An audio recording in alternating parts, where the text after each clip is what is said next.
Alright, nagbabalik na po ang programang Patok. May oportunidad sa bawat katok. At kami po inyong katok ngayong hapon. Ako si ka-partner Wella. At ako naman si ka-partner Cherry at live na live pa rin po tayo via sa Channel 14 Nationwide. Kaya mag-like, mag-comment, mag-share na po kayo sa ating Facebook and YouTube live stream.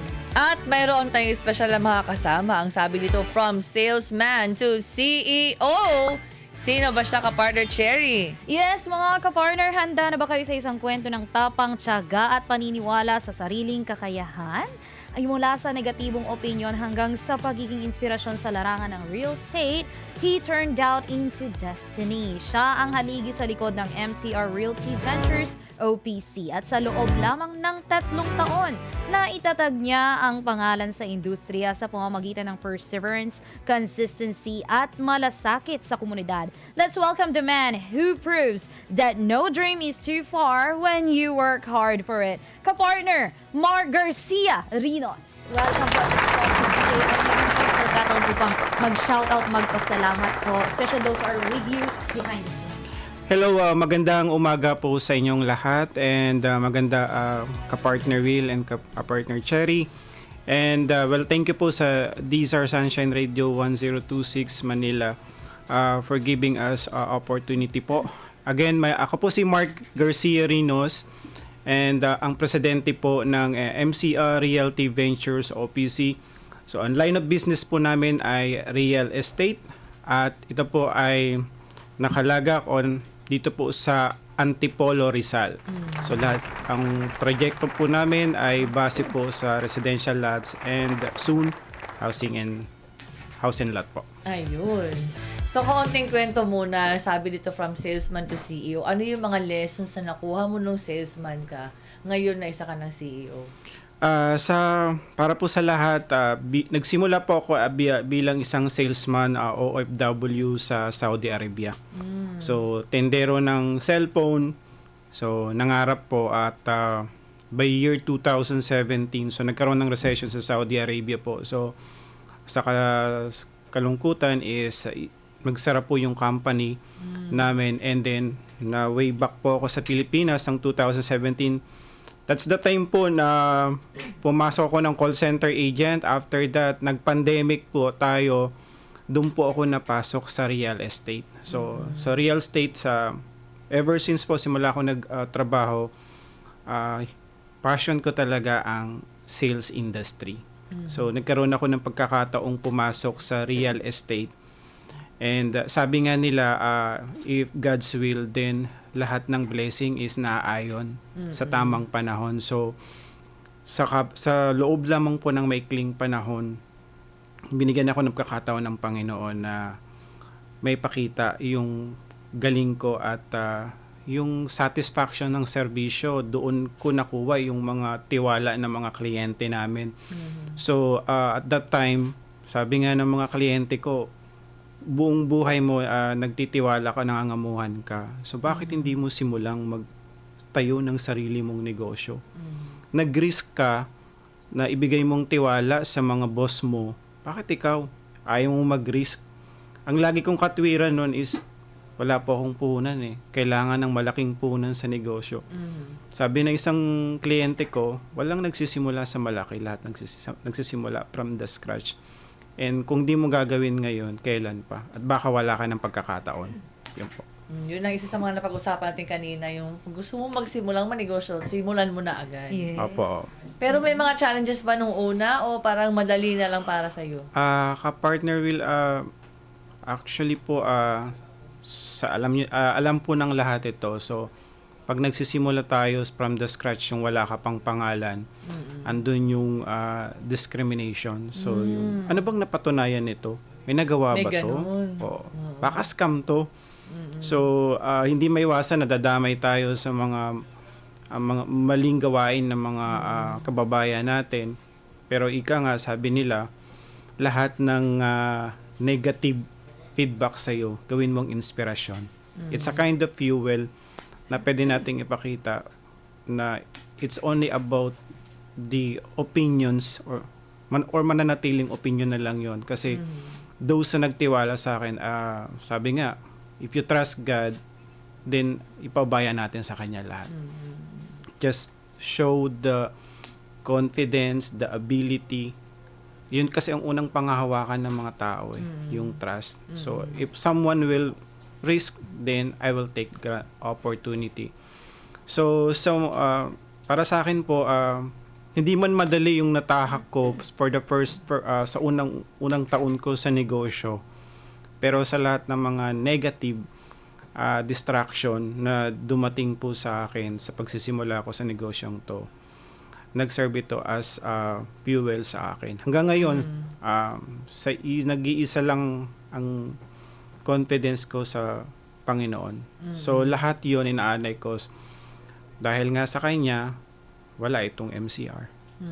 Yun ang maganda. Nakasentro yung business mo sa Panginoon. Apo. Speaking of trust, ano yung mga magandang comment o feedback ng iyong mga clients? Siyempre, pag may trust yung client mo, i-recommend ka sa iba, i-refer ka. Ano yung pwede mo ma-share ng mga story? Well, una po, dapat mahalin nyo yung trabaho. It's not about only the money. Money will comes. Pero unang-una po dapat ipakita natin yung customer satisfactions. Because people, pag ang customer po natin na satisfies, sila na lang naman yung magdi-deliver your business. 'Di ba? Parang sabi nga nila, pag may magandang balita, may pakpak. Even nga chismis, may pakpak. Ang balita kakalat eh. So, and also, magiging legacy po ito. Sa lahat po ng naging kliyente ko, natutuwa sila kasi it's not about on the process of transaction lang eh. Kahit beyond the transaction, nakakausap nila ako. So, even in other matters, kahit nga sa love life, minsan na pagbabalingan ako ng mga kliyente ko, personal, okay lang. Sabi ko nga is, hindi lang naman natatapos dito yung transaction natin, na relasyon natin. So, lagi kong pino-forward na yung client ko is also my family. Doon ko lagi pinapakita yung sincerity ko sa kanila. I always welcome them as my family. Pag may bumibili kasing kliyente po sa amin, lagi kong sinasabi sa mga empleyado ko, just love your job. Hindi ko naman sinabing mahalin mo yung company. Do your job. Pakita mo yung sincerity mo. Your client also will give you sincere affection, interaction, ganun. So, yun po yung naging appearance ni MCR. So, yung laging approachable at any time. Kumuha man siya o hindi, then, ganun lang naman talaga ang buhay. Always welcome eh. May aalis, may barating. Yes, at dahil lagi ho silang approachable, paano ho kayo ma-reach out ng ating mga manonood ngayon who are willing po to avail your services? Si MCR Realty Ventures OPC po, you can also waste po in Google. Maki-waste nyo po yung opisina namin. Meron din po kaming website. Just type po MCR Realty Ventures OPC. So lalabas po yung mga ongoing project namin. And then, makikita nyo rin po yung profile ng company. And you can also contact po. Naka-appear naman po yung contact number namin sa screen po. So, pwede nyo po kaming tawagan kung may mga inquiries po kayo and meron po kayong concern about the property. So, always naman po approachable kami. So, anytime po. But from Tuesday to Sunday po, operated po sa MCR Realty Ventures OPC. And lahat naman po ng kami din as approachable and ini-welcome po lahat namin ng customer. Ano yung pinaka-in-demand na property type or location na nilalapit ng mga customers ninyo? Sa Kapartner Wills, so ngayon po, sa ngayon po si MCR is kung saan po yung parang tinatawag na hot cake. So, sa Rizal po, marami pong mga naghahanap. Alam naman po natin ngayon kasi hindi maiwasan yung flood or baha. So, naghahanap sila kung saan mataas yung location. And then, mostly naman ang OFW na nag-i-invest ngayon, gusto nila yung mga overlooking. So, parang pang-retirement plan. So, naghahanap sila ng parang pag-uwi nila sa Pinas, gusto naman nila malayo sa polusyon, malayo sa ingay, peace of mind. Yun po yung madalas na hinahanap. So, susunod lang po sa in-demand eh. So, mahirap naman po ating salungatin yung daloy ng ilog. Kung saan yung flow, doon po tayo. So, sa ngayon po, mga project namin is sa Pililla Rizal. Meron din po kami sa Morong and Antipolo. So we have residential lot, meron din po kaming farm lot. So ito po yung mga property na ino-offer namin. So you can also visit us on our website po. Meron tanong dito si Jillian ng Pasig. Paano nyo po hinahandle or ina-assist yung mga first-time home buyers? Kasi hindi kami familiar sa mga process. Ayun po. So, salamat po sa tanong na yan. Yan po talaga lagi ang at itinuturo ko pagka nagkakaroon kami ng coaching ng mga marketing manager ko and then coordinator, naturuan yung mga kliyente. Hindi lang po kasi lahat nakukuha sa YouTube University. So, dapat din po is sa pagbebenta po ng lupa is tinuturuan din po yung mga consumer o yung mga investor about sa property na gusto nilang kunin. And then, what about the process naman sa mga dokumento? So, mas maigi na hindi lang about sa sales, dapat din pong tulungan yung mga gustong mag-invest. Ano ba yung priority nila? Ito ba pagtitirhan nila ng pagtatayuan nila ng bahay or just investment? Meron din po kasi may nagba-buy and sell lang. Pagka once na develop yung property, ibebenta nila. Pwede naman ganon. So, dapat sa amin po, tinatanong namin, ano ba yung gusto nyong gawin sa gusto nyong i-invest?